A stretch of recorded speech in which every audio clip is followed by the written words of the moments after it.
Malaking usap-usapan ngayon sa social media ang hindi na daw tuloy na kasal ni Bea Alonzo at Dominic Roque.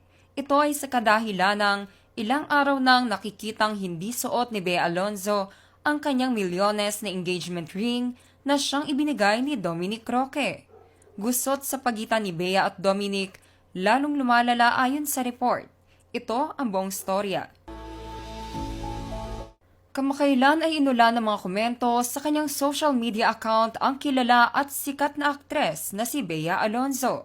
Sa mga photos kasi niya na ito ay tila sunod-sunod na araw niyang hindi suot-suot ang kanyang diamond engagement ring na siyang ibinigay pa sa kanya ni Dominic Roque noong August nang mag-propose ito sa aktres.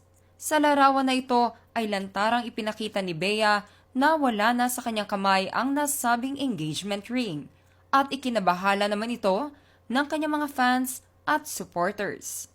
Nang i-check din ng Showbiz Philippines team ang social media account ni Dominic Roque ay kapansin-pansin na biglaang naging limited ang comment section nito at tanging mga kaibigan at pamilya na lamang niya ang maaaring magkomento sa kanyang mga post. Makikita din na ang huling post nila sa kanilang social media account nang magkasama ay ang kanilang Japan trip. Naging malakas din ang kutob ng kanyang mga fans na on the rocks ang relasyon ngayon ni Dominic at Bea dahil kamakailan ay nakipagkita ito at nagkaroon ng heart-to-heart talk sa kanyang solid friends sa social media na sina Dimples Romana at Bea So, kung saan may caption pa ito na "My unpaid therapists", na tila ba nagsasabing naglabas ito ng kanyang mga hinaing sa kanyang dalawang matalik na kaibigan sa mundo ng showbiz.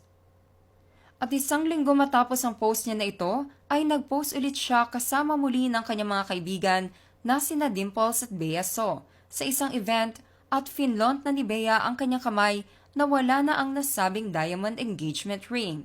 Isa pang mas malapit na photo ang kanyang inupload na tila nagsasabing tinanggal na talaga niya ito. Ayon naman sa aming source ay napabalita din na no-show si Bea Alonzo sa nakaraang birthday party ng ina ni Dominic Roque. Kaya naman lalong kumalat ang balita na may posibilidad na hindi na nga matuloy ang kasal ng dalawa, ayon sa aming source. Pati sa nakaraang family gathering nila Bea Alonzo at kanyang pamilya ay makikita dito na hindi din present ang kanyang fiancé na si Dominic Roque. Ngunit hindi pa naman kumpirmado kung talaga bang hiwalay na ang dalawa o mayroon lamang kaunting gusot sa kanilang relasyon na maaari namang masolusyonan.